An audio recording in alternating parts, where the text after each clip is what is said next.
Muy buenas tardes.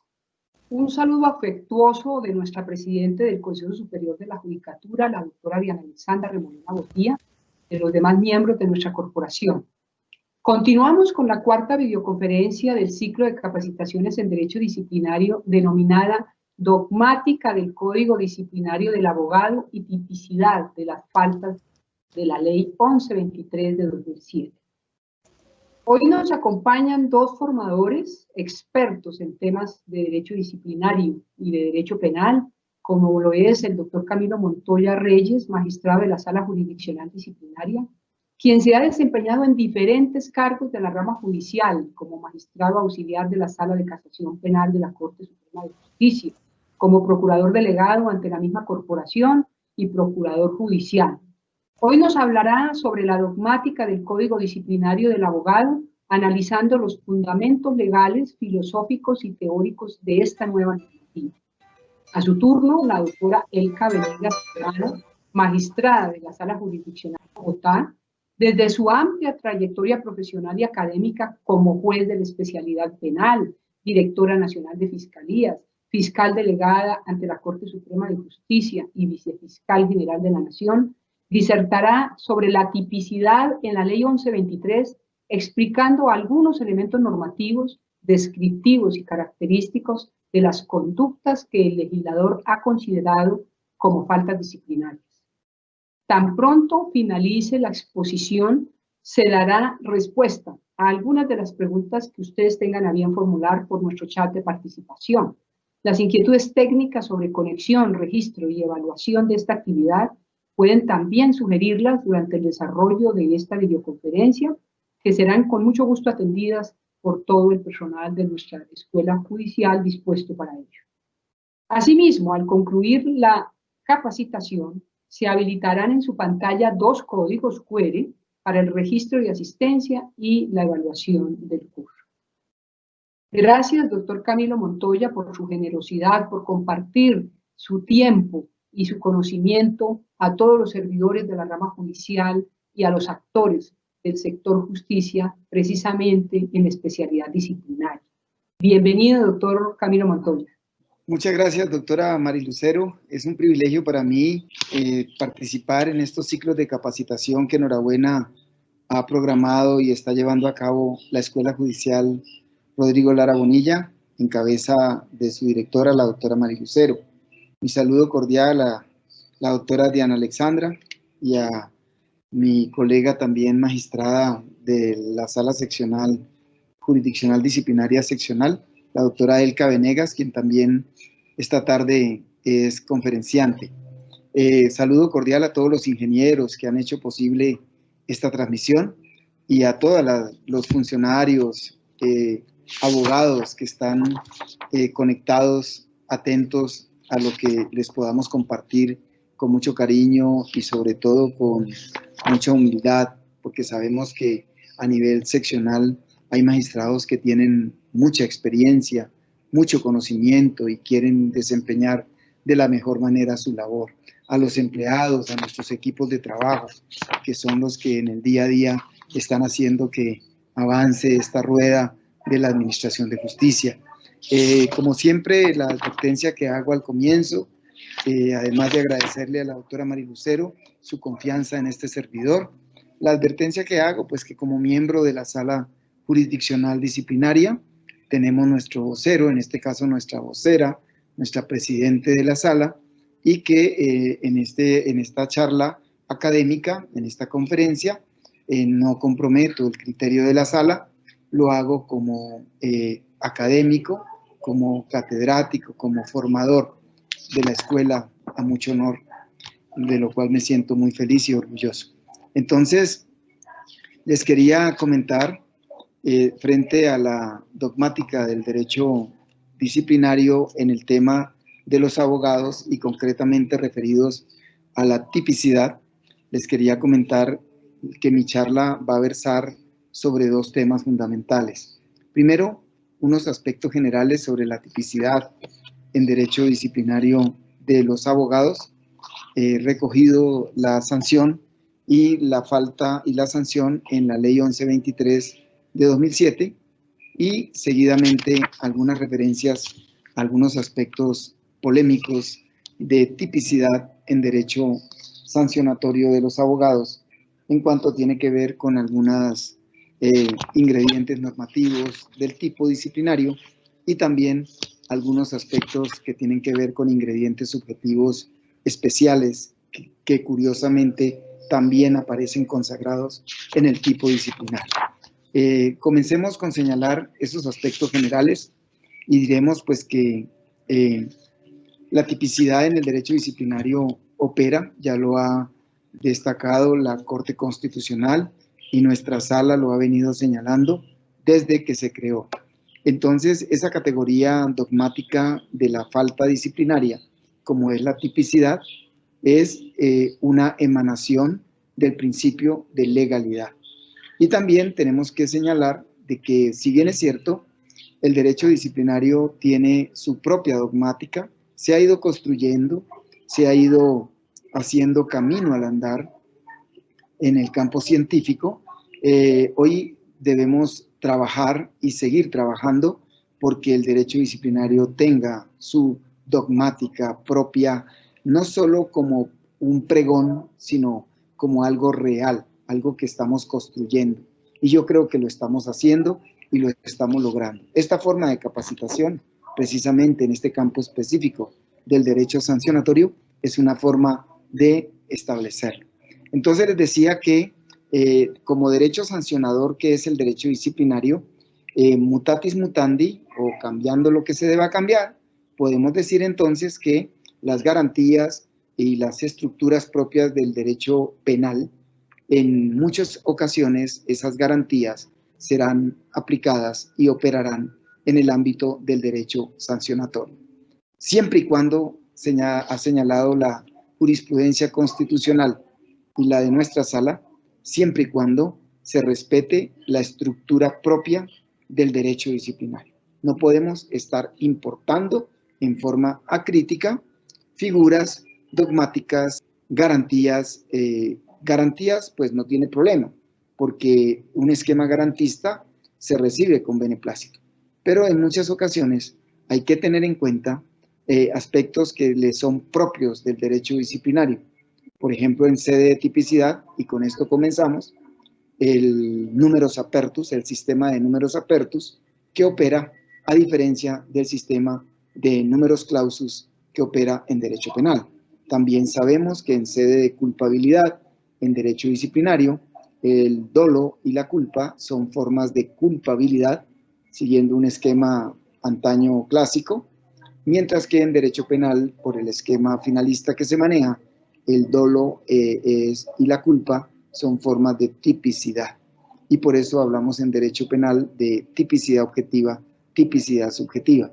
En derecho disciplinario encontramos también ingredientes subjetivos del tipo que van a establecer precisamente y a orientar la labor del intérprete y del fallador en el establecimiento de esa adecuación entre la conducta juzgada y la conducta tipificada, valga la expresión, la conducta modelo señalada por el legislador.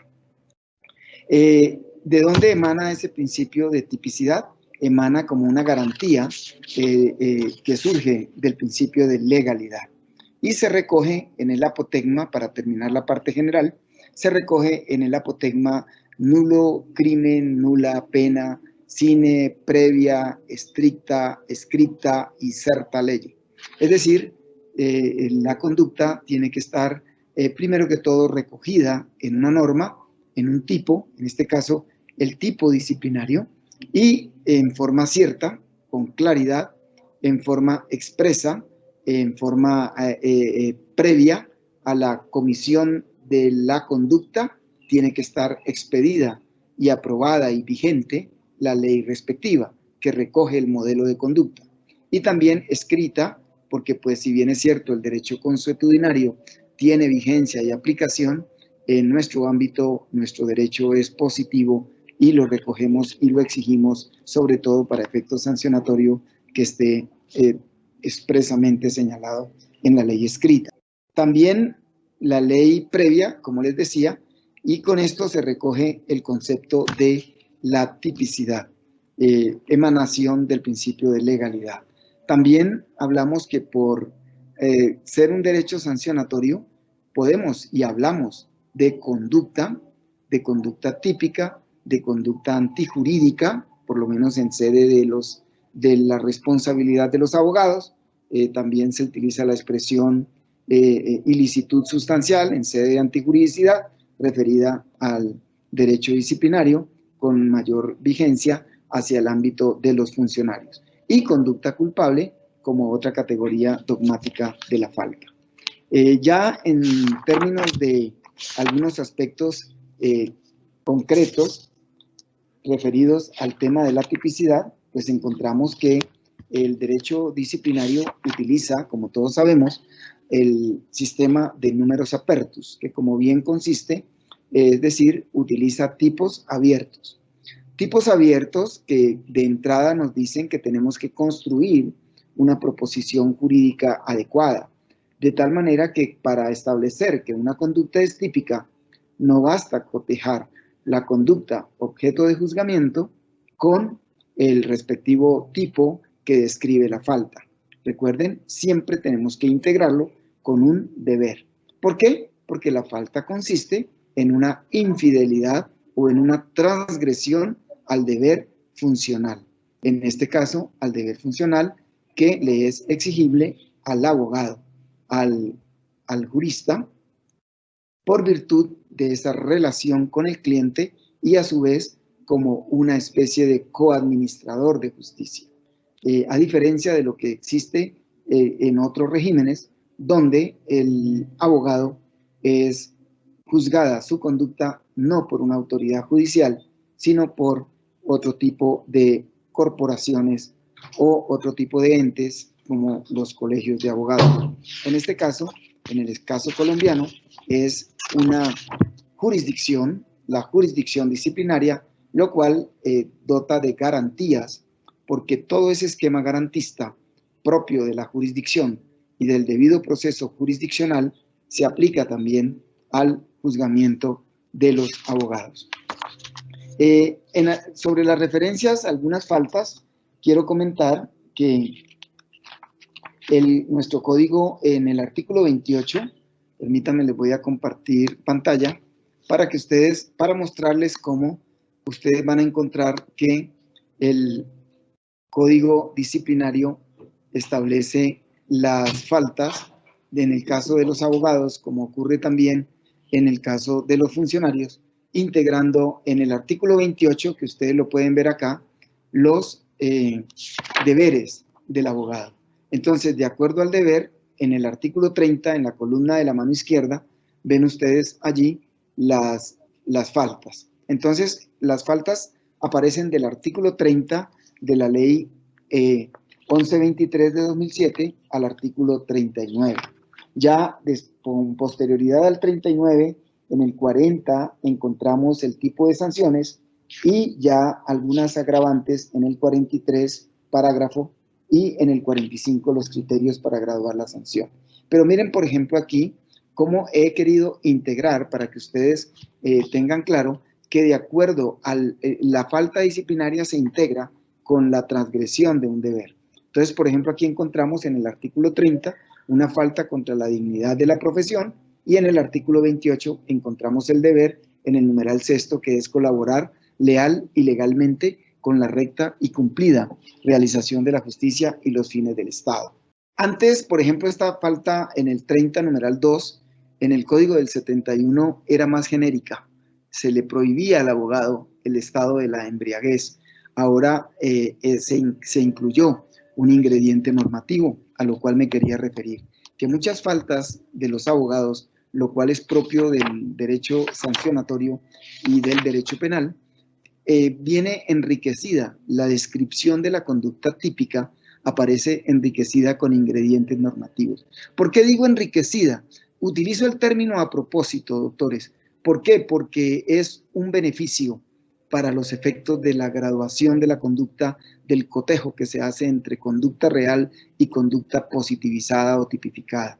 El ingrediente normativo se debe cumplir y el ingrediente normativo lo tiene que comprobar verificar, ejercicio de ese poder de verificación, el fallador, el investigador. Por eso dice, por ejemplo, acá, en el caso de la falta número 2 del artículo 30, contra la dignidad de la profesión, encontrarse en estado de embriaguez o bajo el efecto de sustancias estupefacientes o de aquellas que produzcan dependencia, alteren la conciencia y la voluntad al momento de realizar las actuaciones judiciales.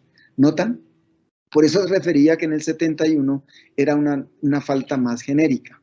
Ahora se le reprocha al abogado el estar en este estado o el utilizar este tipo de sustancias al momento de realizar las actuaciones judiciales o administrativas en calidad de abogado o en el ejercicio de la profesión.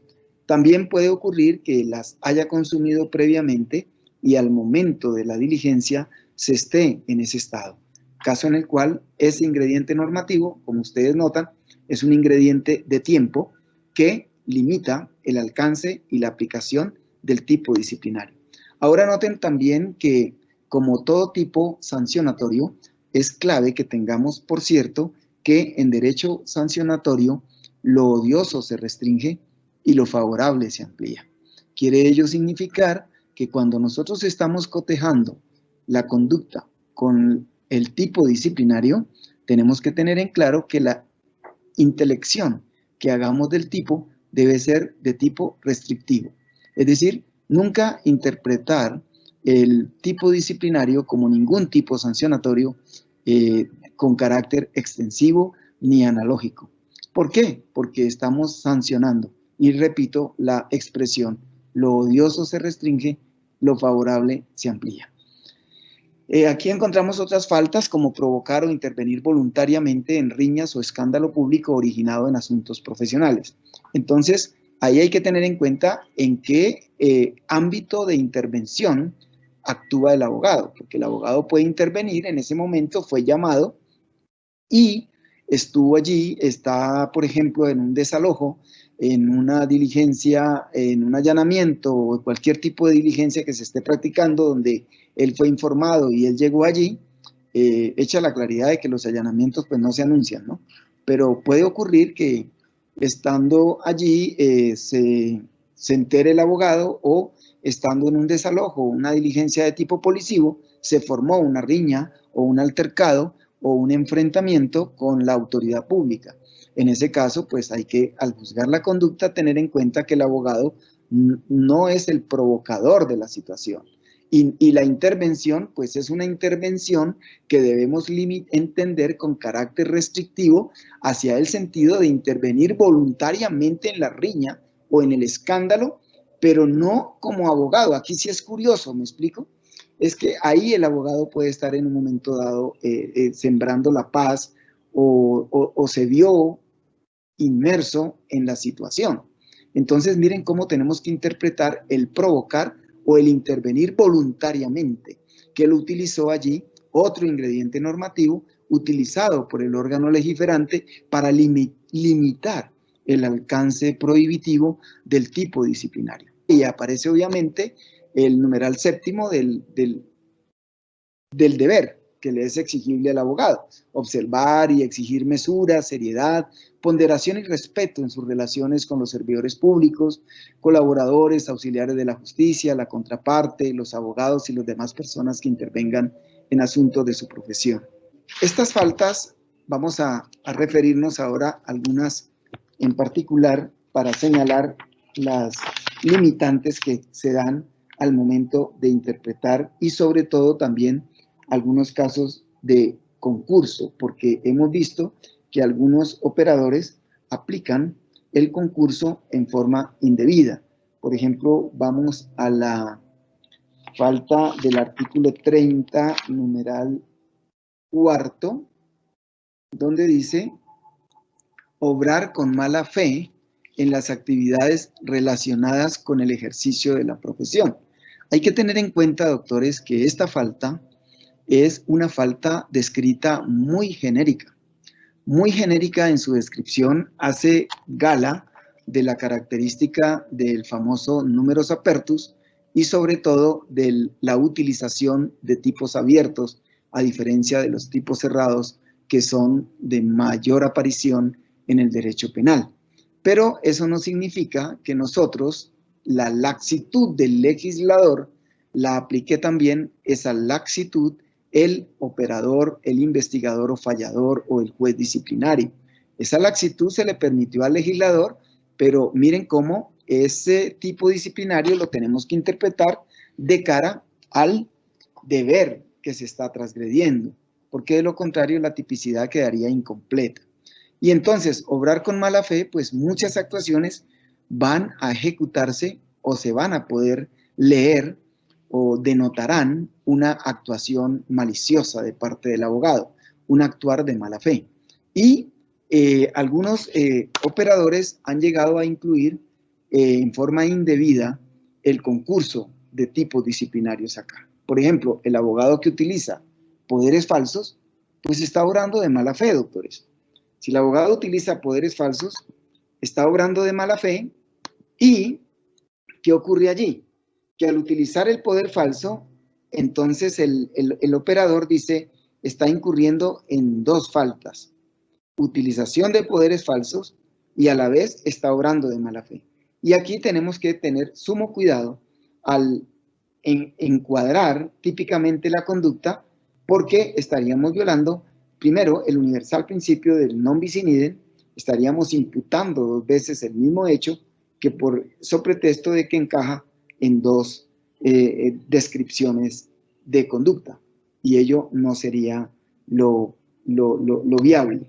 Entonces, volvemos a las diapositivas y encontramos acá esa observación al respecto. Lo que allí habría es un concurso aparente de tipos y lo ideal es que se sancione por una sola falta, escogiendo la que tenga mayor riqueza descriptiva, toda vez que la norma especial prevalece sobre la norma general, principio de especialidad. Hay otros principios, si el tiempo lo permite, los principios de subsunción y de alternatividad. Vemos aquí, vamos a referir otra de las faltas, porque el tiempo no permite referirnos a todas, pero la idea, doctores, es señalar algunos criterios que nos van a servir como ayos hermenéuticos en nuestra labor. Miren ustedes en el numeral sexto de la falta que estábamos analizando, la falta número 6, patrocinar el ejercicio ilegal de la abogacía. Entonces, por el numerus apertus, la pregunta que surge es si se permite o se puede imputar a título de culpa aquellas faltas que al parecer tienen una descripción que sugiere su comisión dolosa. Pues la característica primordial del sistema de numerus apertus es que no viene la taxatividad que se observa en derecho penal al describir la conducta dolosa o culposa. Miren que en derecho penal, como decía el profesor Belzel, que todo tipo penal se debe leer el que a sabiendas o el que con dolo, ¿verdad? Nunca encuentra usted homicidio doloso, estafa dolosa, no aparece esa consagración explícita en la ley. Entonces, ¿qué es lo que encontramos allí? Encontramos que en derecho penal la regla de oro es que todo tipo es doloso y excepcionalmente los tipos penales pueden admitir la modalidad de comisión culposa. Son muy escasos los tipos penales culposos, ¿verdad?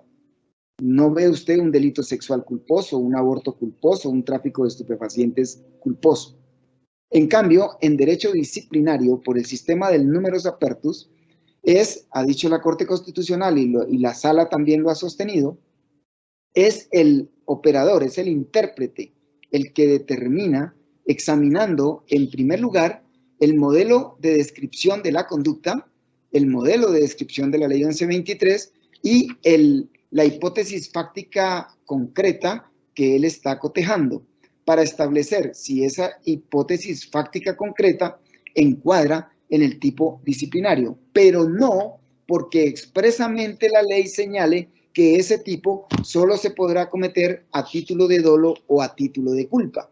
Por el sistema de números apertus, lo que implica es que el operador determinará, de acuerdo a la descripción de la falta y a la conducta que está examinando o juzgando, si ésta se cometió a título de dolo o a título de culpa.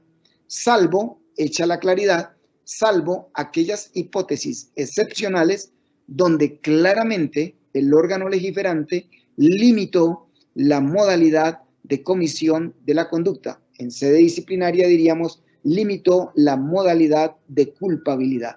¿Por qué? Porque hay casos expresos donde al leer la descripción del tipo disciplinario encontramos que este solo se podrá cometer a título de dolo o a título de culpa. Ejemplos. Miren ustedes la palabra patrocinar. Volvemos a la diapositiva y allí en la falta del número, la falta número 6, que habla de la patrocinar el ejercicio ilegal de la abogacía. Noten que el verbo rector, patrocinar, es muy distinto a intervenir, es un verbo muy distinto a que el abogado se vea abocado a esa situación por descuido, por negligencia o por falta de previsión del resultado objetivamente previsible. Está patrocinando y el verbo patrocinar implica necesariamente lleva íncito un contenido cognitivo en cuanto a que patrocina el que sabe que patrocina. Yo aquí sí creo que a pesar del números apertus que aplica el derecho disciplinario, este verbo rector utilizado aquí lleva íncito un contenido normativo de tipo subjetivo, un ingrediente cognitivo que es patrocino. Patrocino aquello que yo conozco, patrocino aquello que yo quiero. Y allí podríamos afirmar que el patrocinio del ejercicio ilegal de la abogacía podría ser una falta de comisión exclusivamente dolosa. Obviamente, doctores, habrán hipótesis fácticas concretas a las que nos enfrentemos por la casuística del día a día que de pronto sugieran una comisión culposa, pero ya no sería digamos, lo regular, sería algo muy esporádico que si se llegara a presentar, y repito, tendríamos que analizar la hipótesis concreta. Vamos a la del 32, y miren ustedes, allí aparece falta contra el respeto debido a la administración de justicia y a las autoridades administrativas. Dice, injuriar o acusar temerariamente. ¿Ven ustedes? ¿Qué quiere decir esto? Que si un abogado, por descuido, hace una afirmación temeraria, pero de tipo acusatorio, ¿ya?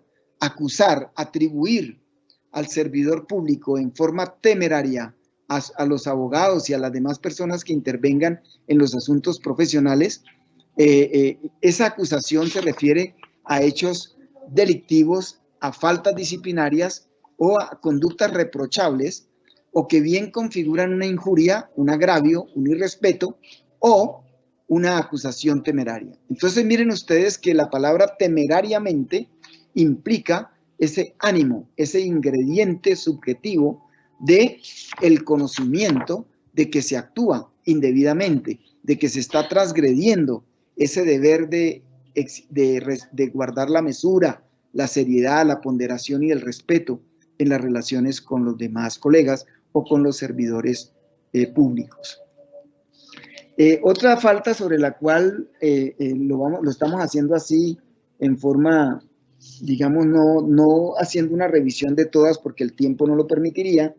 Miren ustedes la del número 33, la número 2, que habla de promover una causa o actuación manifiestamente contraria a derecho. Entonces, aquí aparece el numeral 2 del artículo 33, que también es una falta contra el deber de prevenir litigios innecesarios, inocuos o fraudulentos. ¿Por qué este numeral 13 del artículo 28 se consagró en la ley 1123 a diferencia de lo que ocurría en el código del 71?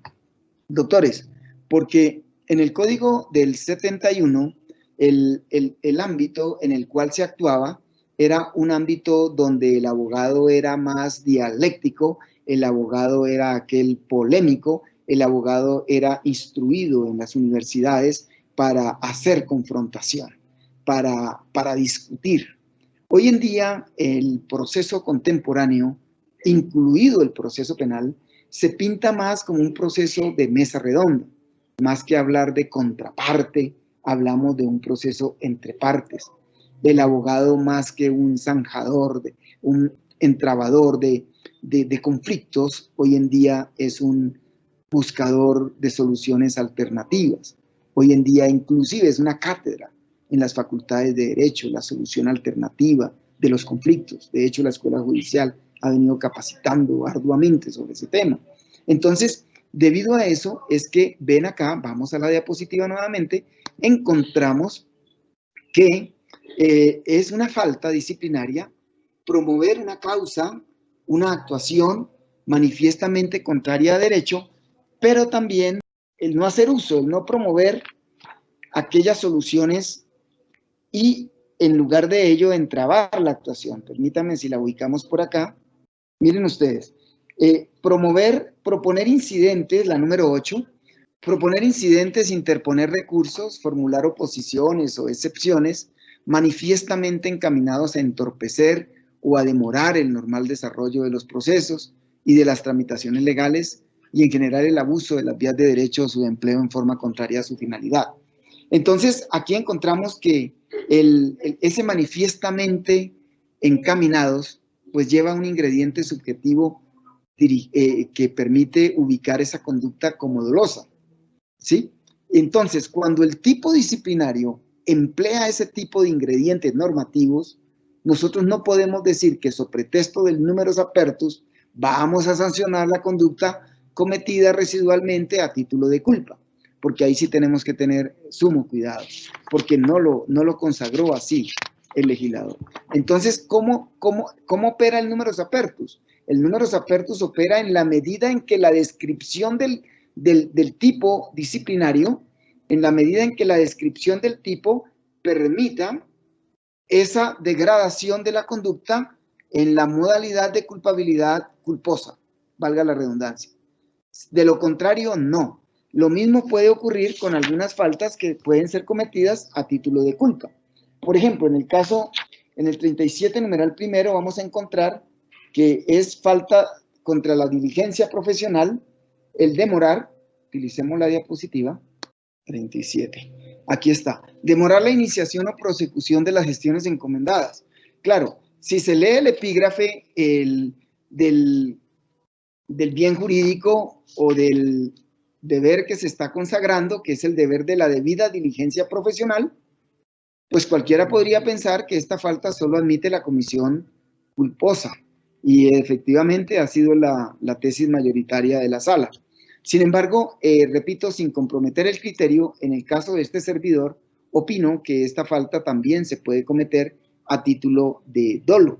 Demorar la iniciación o prosecución de las gestiones encomendadas o dejar de hacer oportunamente las diligencias propias de la actuación profesional, descuidarlas, sugieren culpa, modalidad culposa. Pero el abandono de la gestión ya sugiere que podría admitirse, de acuerdo a la hipótesis fáctica respectiva, la modalidad de comisión dolosa. Un abogado podría abandonar la gestión con conocimiento de lo que está haciendo, o un abogado podría, teniendo dos actuaciones simultáneas que le coincidieron, una de ellas, por ejemplo, ante la Corte Suprema de Justicia, la sustentación de una demanda de casación, y a la vez, ese mismo día, a la misma hora, una diligencia ante un juzgado de pronto que no tiene la entidad que tiene la Corte, una diligencia de menor entidad, igual de respetable las dos, igual de respetable el juez promiscuo como el magistrado de la Alta Corte.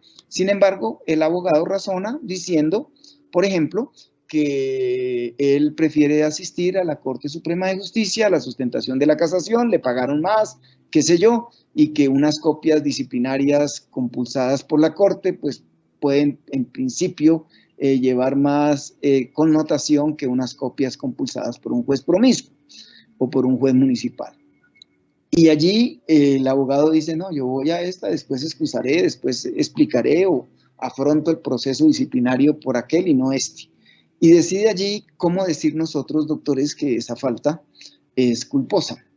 Sería muy difícil encuadrarla como una modalidad culposa, como quiera que reúne el ingrediente cognitivo del dolo, el conocimiento del deber que está transgrediendo, que es asistir ante ese juzgado, así sea un juzgado municipal, un juzgado promiscuo, merece todo el respeto en el Estado social y democrático de derecho, y a su vez de que reúne el ingrediente cognitivo, tiene también el elemento volitivo, toda vez que voluntariamente él escogió asistir a una de las dos.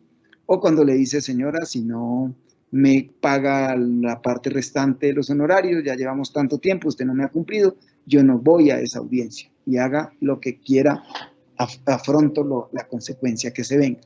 Bueno, ya tenemos aquí, el tiempo se nos ha acabado.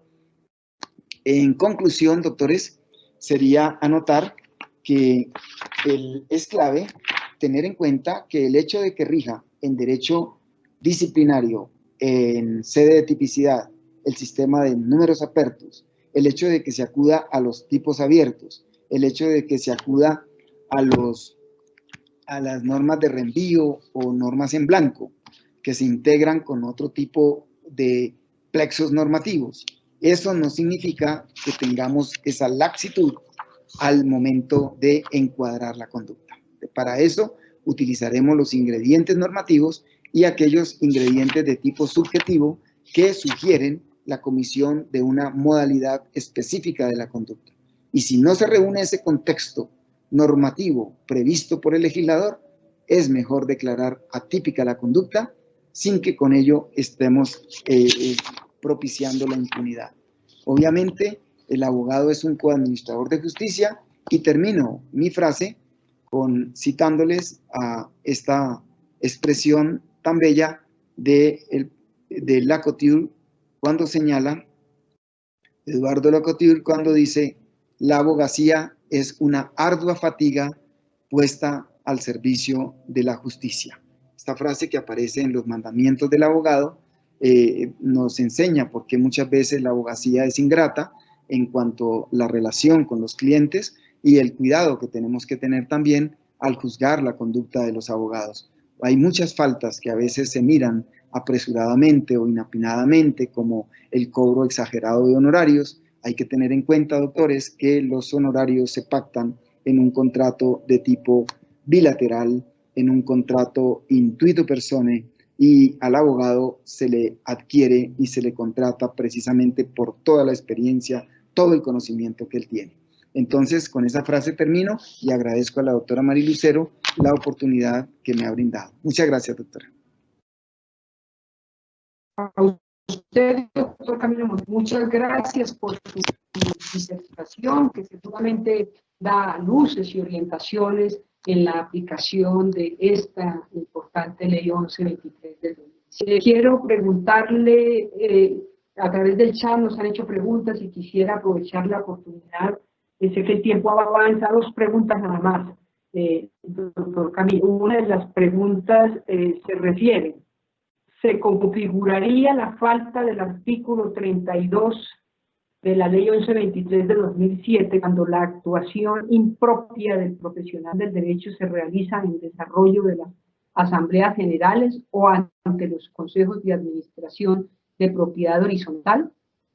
Ahí la importancia para interpretar y juzgar la conducta de los abogados, hay que mirar si está actuando en su condición de profesional del derecho, en una labor de asesoría por virtud de un contrato que puede ser escrito u oral. Lo importante es que él esté en desempeño de ese ejercicio profesional y efectivamente si está representando a la entidad o representando a ese colectivo y lo hace como abogado, se puede incurrir en la falta.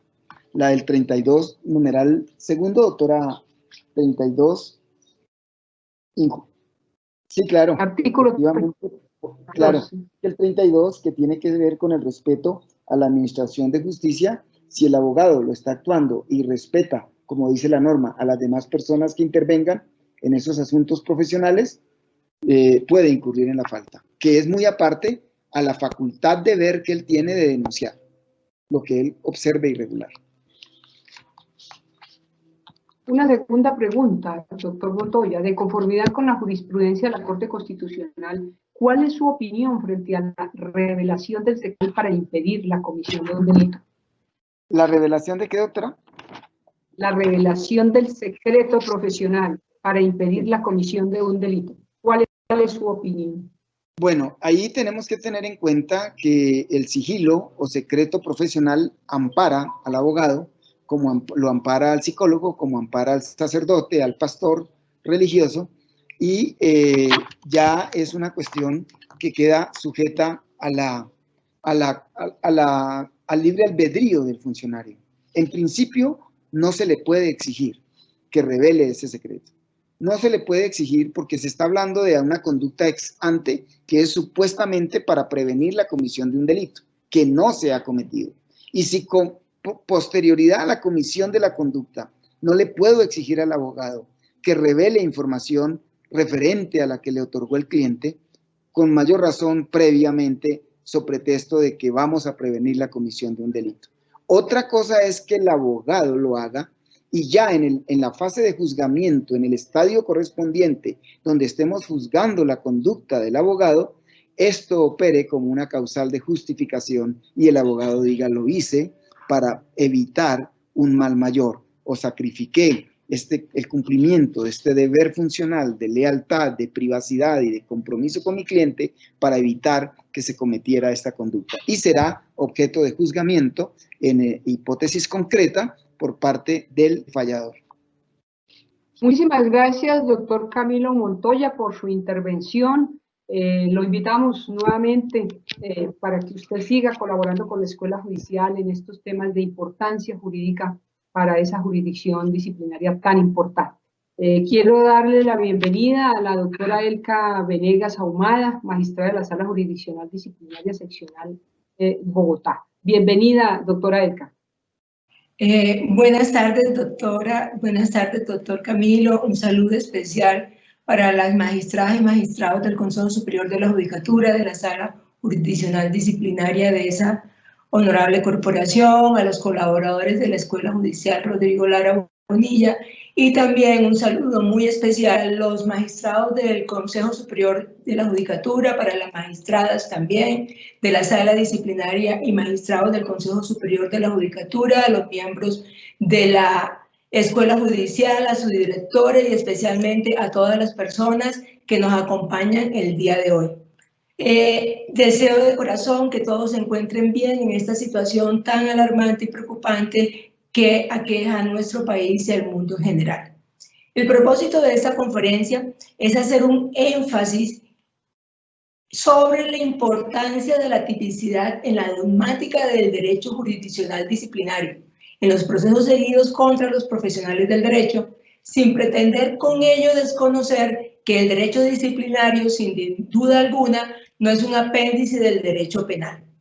Ello independientemente de que se tenga una visión tripartita o una visión bipartita de la estructura de la responsabilidad disciplinaria y que se concluya que en materia disciplinaria la tipicidad no es más que la descripción de la infracción sustancial de un deber. ¿Qué sucede en el derecho disciplinario en mi concepto? Y esto, lo que yo voy a manifestar el día de hoy, corresponde a mi propio criterio y no compromete, como lo ha señalado el doctor Camilo, ni el criterio de mis compañeras y compañeras de sala, ni tampoco, lógicamente, el de los magistrados y magistradas de la Sala Disciplinaria del Consejo Superior de la Judicatura.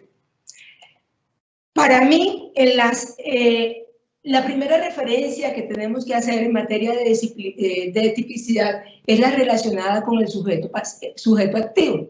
En efecto, el artículo 3 de la Ley 1123 de 2007 señala que los abogados solo pueden ser investigados y sancionados disciplinariamente por comportamientos que estén descritos en la ley como falta vigente al momento de su realización, conforme a las reglas fijadas en este código o las normas que lo modifiquen.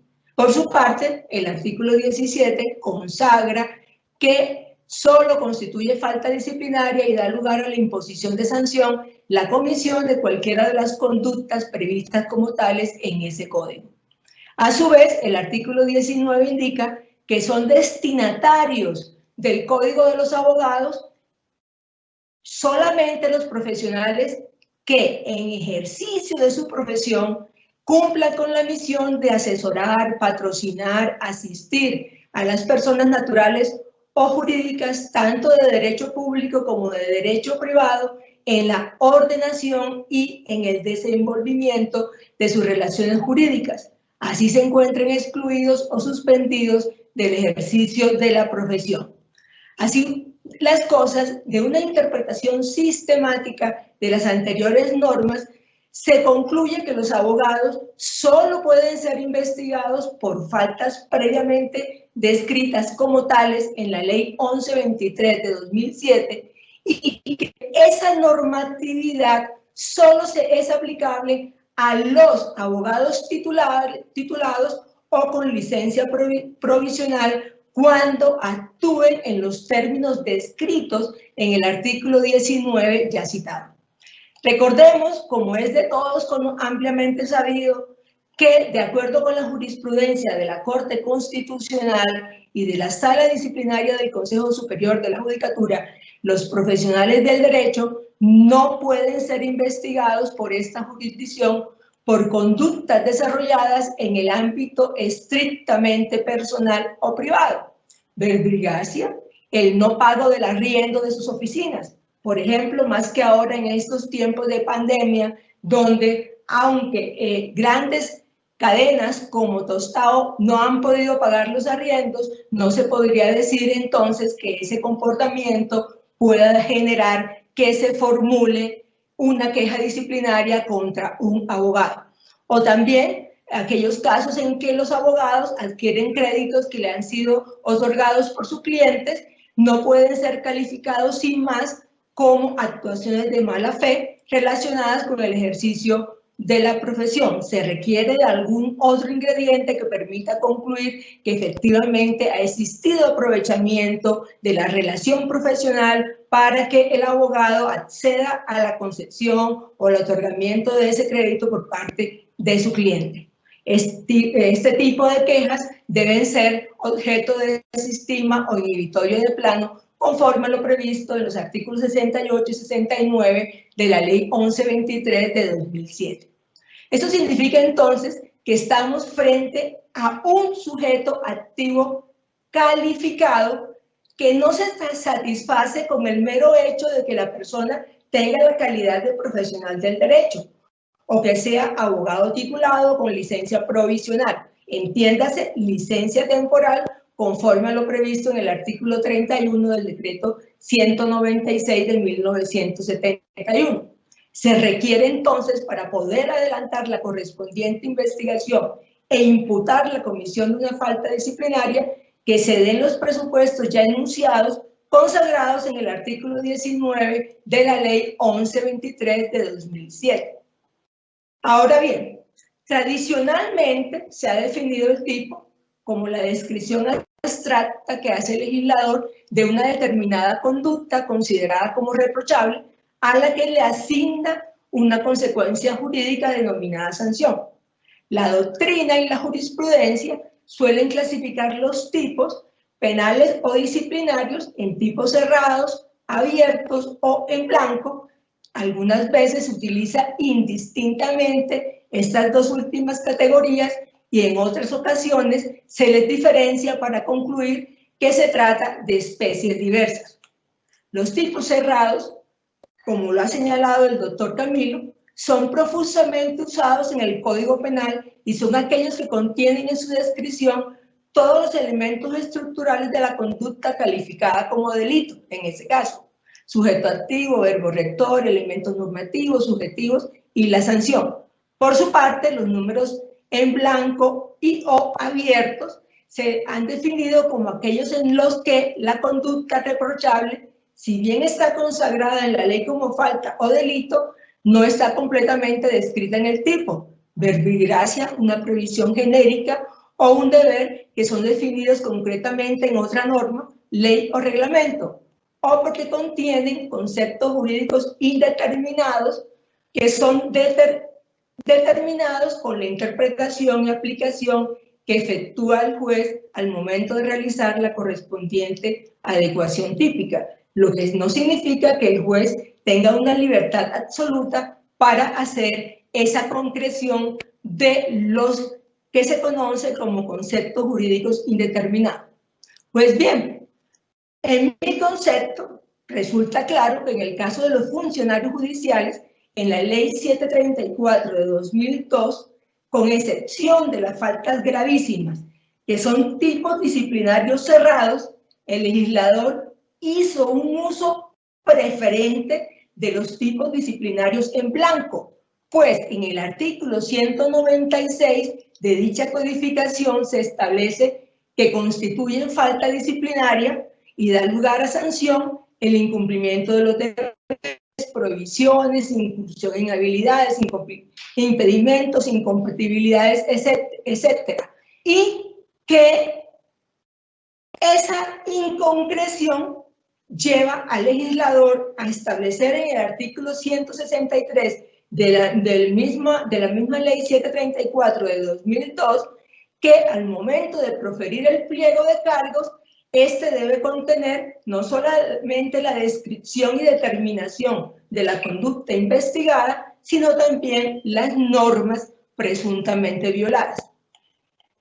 Eso mismo, en mi concepto particular, no sucede con la Ley 1123 de 2007, toda vez que la misma trae una lista taxativa de cuáles son los deberes profesionales o funcionales de los abogados, algunos con descripciones más o menos abstractas, conforme se puede leer en el artículo 28, y al mismo tiempo consagra un listado de faltas disciplinarias desde el artículo 30 al artículo 39, especificando cuál es el deber principal con ellas infringido y concretando en la mayoría de los casos la descripción de la conducta que el legislador erigió como falta disciplinaria. Aunque se acepta o acepto personalmente que en efecto algunas de las faltas descritas en la Ley 1123 de 2007 pueden corresponder a tipos disciplinarios abiertos, no a tipos disciplinarios en blanco, porque para completar la conducta reprochable se debe acudir a otras normas del ordenamiento jurídico para determinar los conceptos jurídicos indeterminados o porque el legislador no podía establecer casuísticamente todas las formas como se podía desarrollar la conducta. Otras constituyen, en mi concepto, verdaderos tipos disciplinarios cerrados porque contienen en su descripción todos los elementos estructurales de la conducta calificada como falta. En mi concepto, el desconocimiento de la existencia de esta última categoría de tipos disciplinarios en la Ley 1123 de 2007 puede llevar a una vulneración del principio de legalidad y del derecho al debido proceso. Considero que ejemplos de los tipos disciplinarios cerrados son los de los artículos 30, a excepción de los numerales 4 y 6, 31, 32, 33, a excepción de los numerales 1, 2, 3, 7, 8, 9 y 12, 34, 35, 33 y 37, a excepción del numeral primero, y que ejemplos de los tipos disciplinarios abiertos, en mi criterio, son los de los artículos 33, numerales 1, 2, 3, 4, 7, 8, 9 y 12, a los que otros numerales del artículo 30, a los que se refirió el doctor Camilo, y el artículo 37, numeral 1, 38 y 39 de la Ley 1123. Ahora bien, para la configuración de las faltas en los tipos disciplinarios cerrados, se requiere que se reúnan todos y cada uno de los elementos que describen la conducta como reprochable. Por ejemplo, el artículo 30 señala que constituye falta contra la dignidad de la profesión intervenir en actuación judicial o administrativa de modo que impida, perturbe o interfiera en el normal desarrollo de las mismas. En consecuencia, para mí, ahí está la descripción, independientemente de que eventualmente se deba concretar que si se trata o no de una falta, de una actuación de carácter disciplinario, una actuación administrativa, pero que ahí está la descripción de la conducta y que los funcionarios de la jurisdicción disciplinaria, es decir, nosotros, los jueces, las magistradas y magistrados, no podemos hacer uso de una amplitud al momento de encuadrar la conducta que estamos o está siendo objeto de investigación. Ahora bien, obsérvese, por ejemplo, que en los artículos 35, numeral 4, se dice no entregar a quien corresponda y en la menor brevedad posible dineros, bienes o documentos recibidos en virtud de la gestión profesional o demorar la comunicación de este recibo. ¿Qué significa? Que es así como se debe determinar por parte del funcionario de la jurisdicción disciplinaria si se reúnen o no todos los ingredientes de esta falta para poder hacer la correspondiente adecuación típica. No sucede lo mismo en tratándose de otros tipos disciplinarios que son algunos abiertos, de los cuales ya habló el doctor Camilo, pero para mí no son todos, son menos y ya les hice referencia. Ahora bien, ¿qué significa o qué significado o importancia tiene en esta materia los títulos con los cuales la ley 1123 de 2007 determina qué comportamientos constituyen falta disciplinaria? Observemos que en las faltas contra la dignidad de la profesión, consagrados en el artículo 30, el deber infringido es efectivamente el del artículo 28, numeral 5, que en las faltas contra el decoro profesional del artículo 31, el deber infringido es el del artículo 28, también numeral 5, que en las faltas contra el respeto debido a la administración de la justicia, el deber infringido está consagrado en el artículo 28, numeral 7, y que existen a otras faltas en las cuales, como sucede con las faltas contra la recta y leal realización de la justicia y los fines del Estado, que principalmente el deber infringido es el del artículo 28, numeral 6, en algunas faltas de este artículo también se pueden infringir otros deberes, como sucede con las consagradas en los numerales 8, que se infringe también el artículo 28, numeral 16, actuaciones temerarias, o la del artículo 11, donde se infringe también el artículo 28, deber del numeral 17, que es exhortar a los testigos a declarar con veracidad. Y en el artículo 13, aunque la falta está consagrada como una falta contra la realización de la justicia y los fines del Estado, también se protege con este comportamiento otro deber consagrado en el artículo 28, numeral 15, que es el deber de tener registrado un domicilio profesional. Para mí, ello tiene un significado especial porque el legislador previó o quiso privilegiar un deber sobre otro. Y cuando se está frente a este tipo de faltas que protegen simultáneamente diversos deberes, siempre en mi concepto se debe constatar que efectivamente se haya infringido de manera principal el deber al cual se refiere el título al cual pertenece la falta por la cual estamos investigando a un profesional del derecho. Eso sucede, por ejemplo, en lo relacionado con el deber de tener un domicilio registrado, que no es por tener un deber, por tener un domicilio profesional registrado, sino que ese deber o la infracción o la comisión de esa falta coetáneamente debe, en mi concepto, infringir también el deber contra la recta y leal realización de la justicia y los fines del Estado, porque es en este capítulo que está consagrado dicho deber, que tiene también otro deber simultáneo que está establecido en el artículo 28 ya mencionado.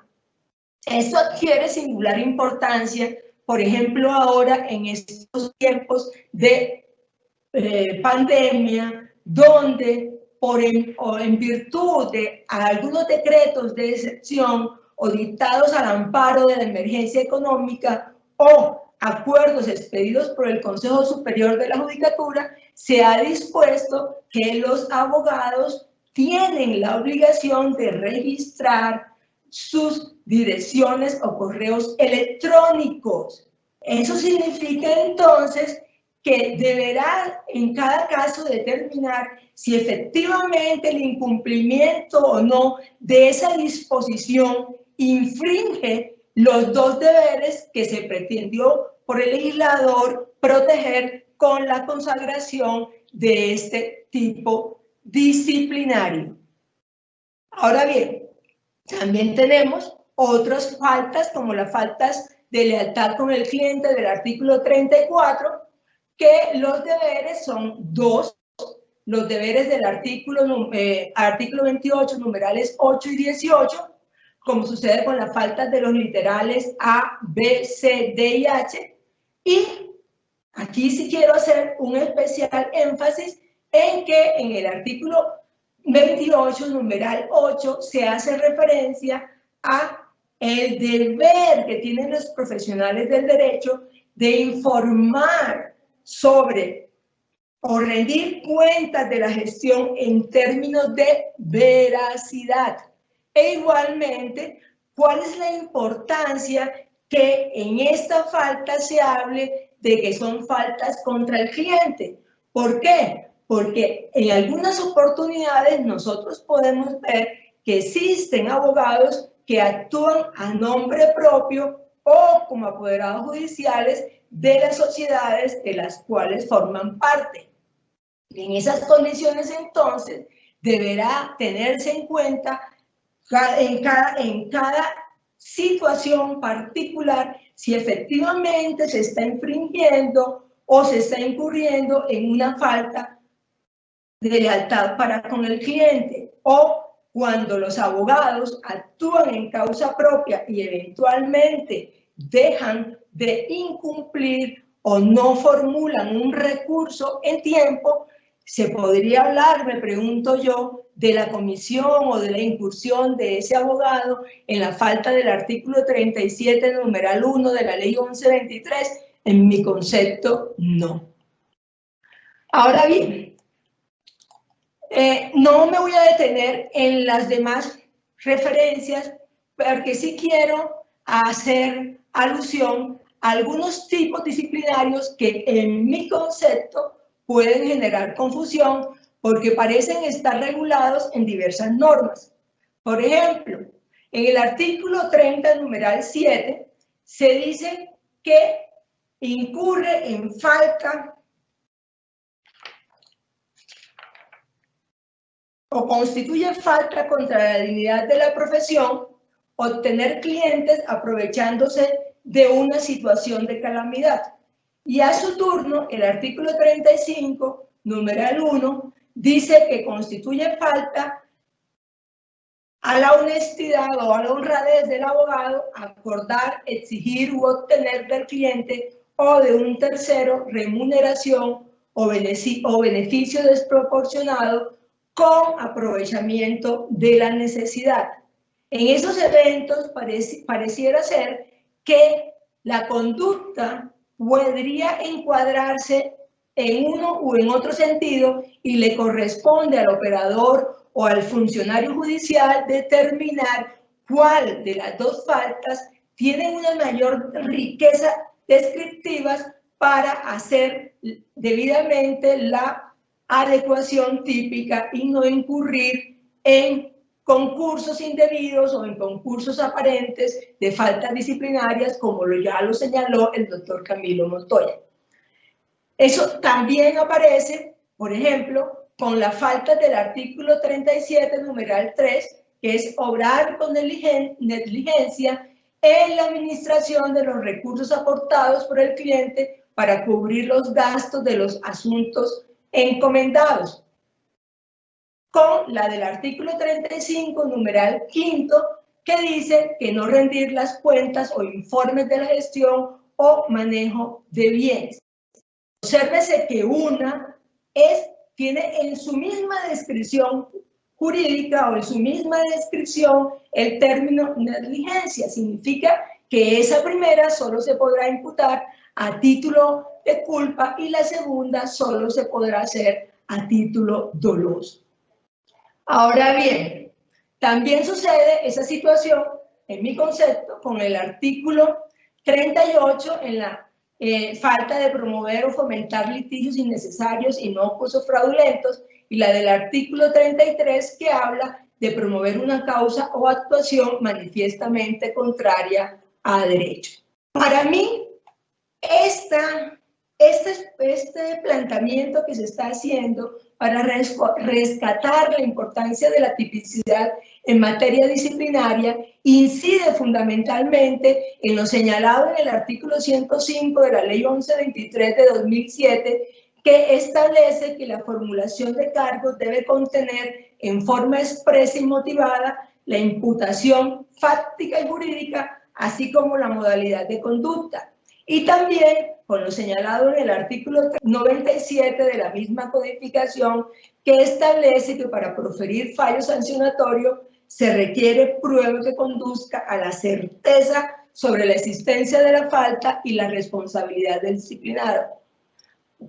De acuerdo con lo dispuesto en esas normas y a lo señalado con antelación, considero que al momento de proferir pliego de cargos se debe señalar con precisión cuál es o cuáles son las faltas imputadas, indicando claramente en aquellos casos en que la norma consagra varias hipótesis, cuál de ellas es la aplicable al caso examinado, con todos y cada uno de los elementos exigidos para su configuración en concordancia con el deber o los deberes infringidos y la remisión a las normas complementarias en aquellos casos a que haya lugar a ello, tratándose de tipos disciplinarios abiertos.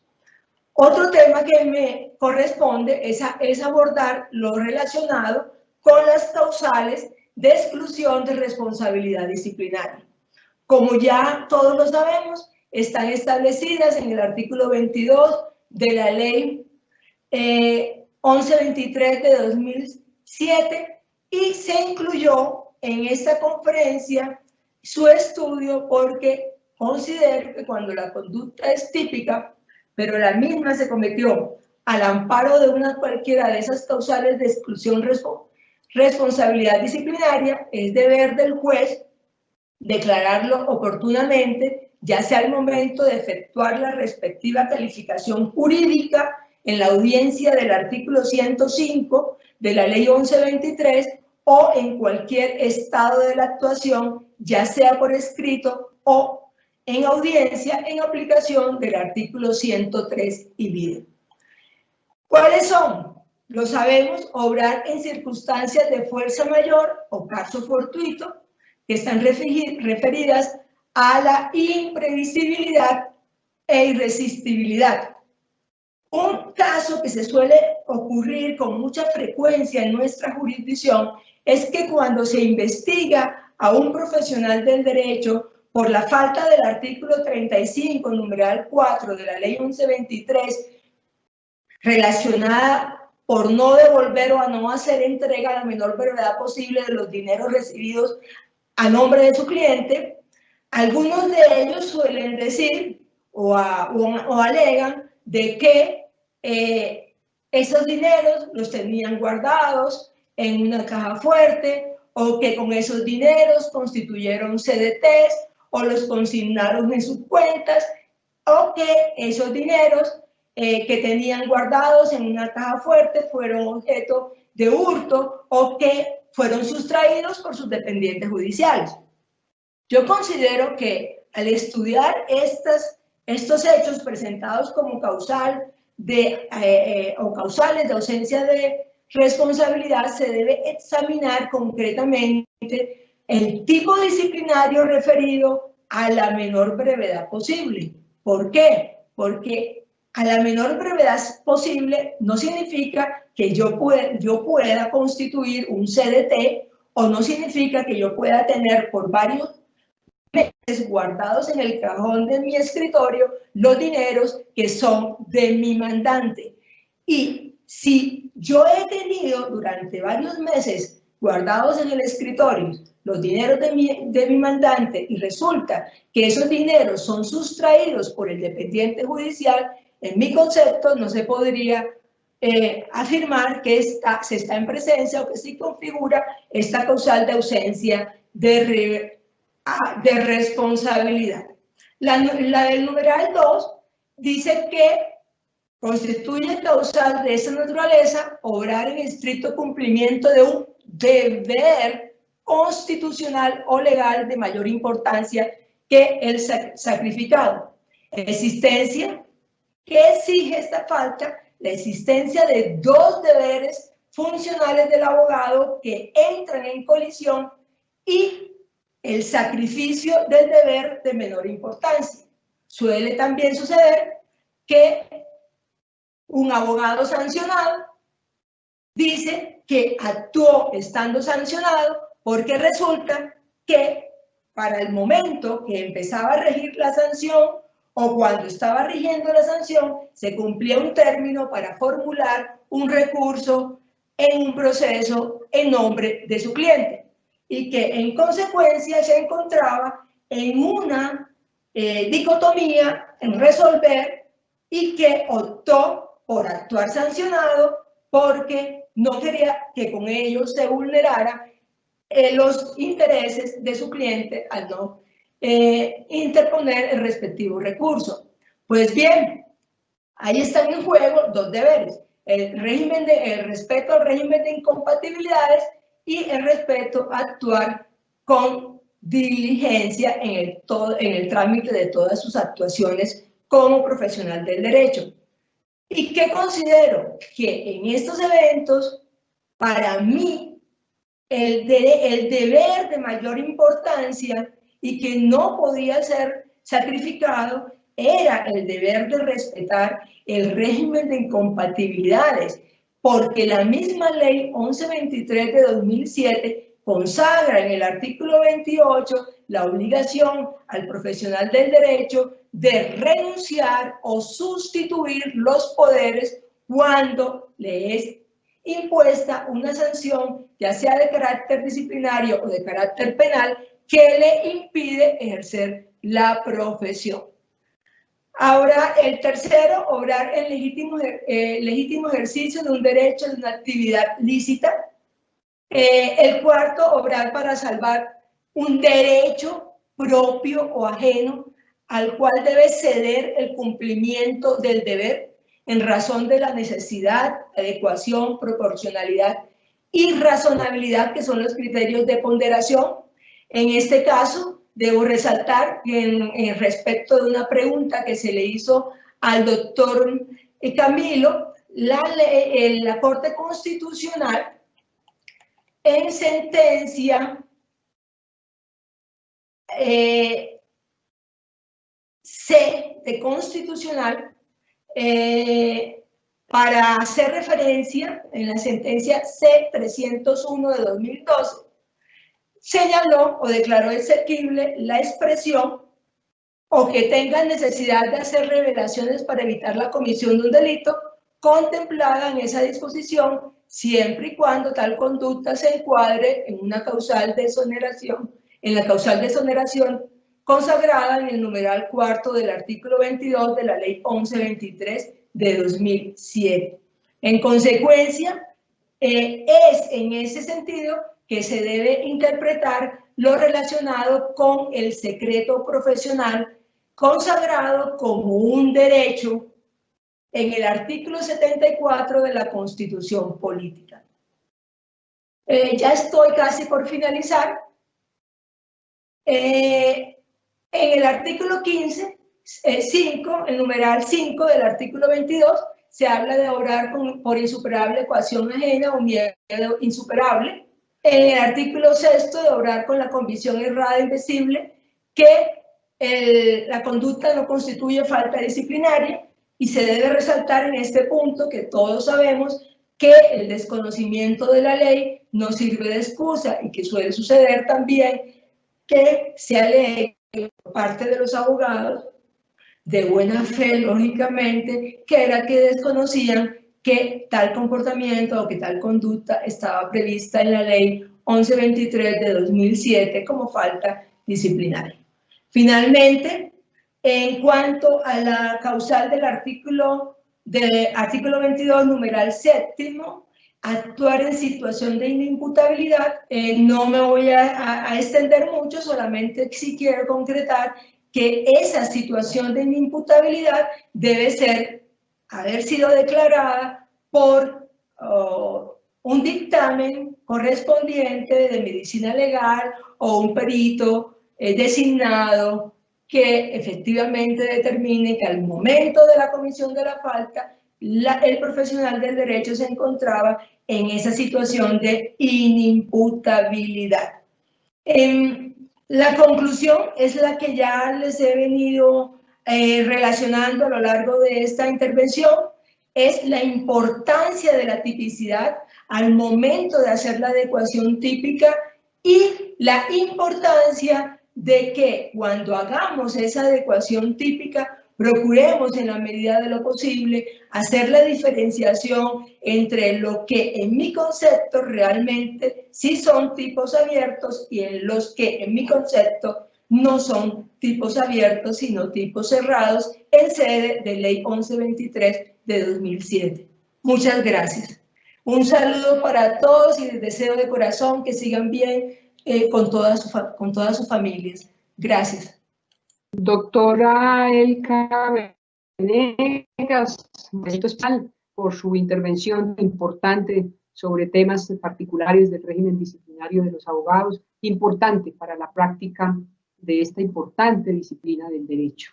Igualmente agradecemos la intervención del doctor Camilo Montoya y agradecemos también especialmente a todos los servidores judiciales y los distintos actores del sector justicia que se han conectado a esta conferencia virtual. También nuestro agradecimiento al grupo de apoyo de la Escuela Judicial. Quiero desearles un feliz y provechoso fin de semana. Muchas gracias.